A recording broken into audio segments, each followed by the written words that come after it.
After spending 6 days in a hospital in Sri Lanka and getting the all clear from the doctor, I still was not allowed to leave. So welcome to part 3 of my dengue fever experience. If there is one thing you take away from my whole dengue fever experience, is that it is so important to get travel insurance when you're traveling, because I honestly don't know how I would have paid. It would have cost probably thousands. I don't know the final total because the hospital just sent the bill directly to my insurance company. So the reason I couldn't leave the hospital was because there was a problem with my insurance. Now, when I say there was a problem with my insurance, it was mainly down to the hospital. So the hospital needed a guarantee of payment letter from my insurance company. And on the Tuesday morning, I filled out all the paperwork, told the hospital to send the paperwork with all of my medical files and the bill to my insurance company, which they apparently did not do because on Christmas Eve I was then not allowed to leave. I contacted my insurance company, who told me they were still waiting on these documents, and the person who was dealing with this in the hospital wasn't even there, and I was going backwards and forwards from the insurance company to the reception in the hospital trying to figure out like what was going on, why things weren't sent. But then my insurance company got the documents, but they still hadn't received the bill from the hospital. The hospital was still like, we need this letter.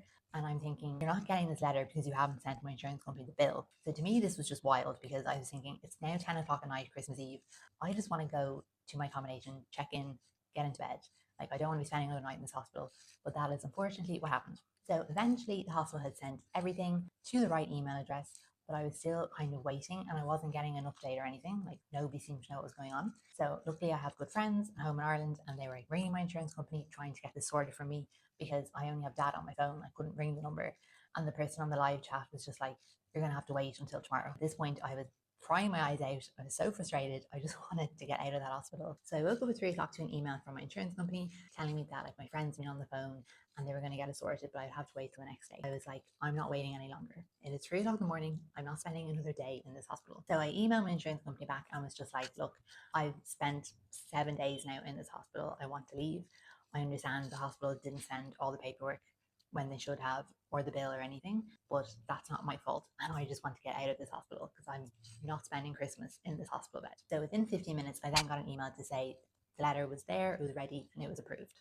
So at that point I'm still crying because I was just so happy, but there was nobody at the hospital that could let me out. And obviously at this point it's like 3:30 in the morning.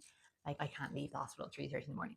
So I had to wait until the morning, and then at 6:30 the woman finally gave me the all clear. She said she had the letter, I could leave the hospital, but I had to wait for the nurse. So I waited for the nurse. The nurse came and just checked me over, gave me my paperwork, gave me all the medicine I needed. Still didn't feel like 100% at all. Like, I was really weak. I was really tired.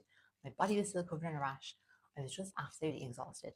But I was just so happy to finally be able to leave the hospital, get some proper food, and just rest and just sleep in a comfy bed, have a shower, like wash my hair. It was just like the moment. I was just so happy at that point to leave. But the most important thing you should take from this video is make sure you get travel insurance, and don't go with the cheapest travel insurance, because my insurance covered everything up front. So I didn't have to pay a single penny. Like, the only thing I had to pay for was the initial doctor visit before they sent me to the hospital, and the rest was covered.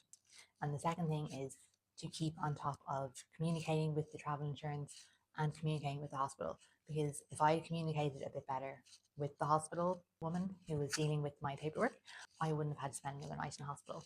But at the same time, I also felt like I signed the documents, I told her to send them, I told her to send the bill and my medical files, and I assumed that it was done. But I found out the next day, that night, that it wasn't.